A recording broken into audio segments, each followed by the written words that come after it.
northwestern Reeves County in southwestern Texas, north central Jeff Davis County in southwestern Texas, east central Culberson County in southwestern Texas, until 8:15 p.m. Central Time. At 7:29 p.m. Central Time, a severe thunderstorm was located 15 miles southwest of Toya, moving southeast at 20 miles an hour. Hazard, 60 miles an hour wind gusts and quarter-size hail.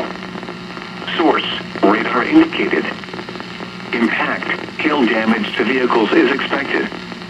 Expect wind damage to roofs, siding, and trees.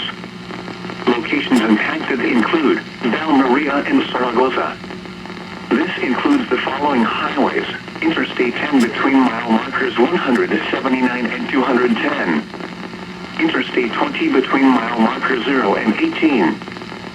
For your protection, move to an interior room on the lowest floor of a building. Large hail and damaging winds and continuous cloud-to-ground lightning is occurring with this storm. Move indoors immediately. Lightning is one of nature's leading killers.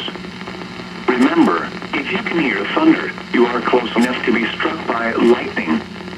Torrential rainfall is occurring with this storm and may lead to flash flooding.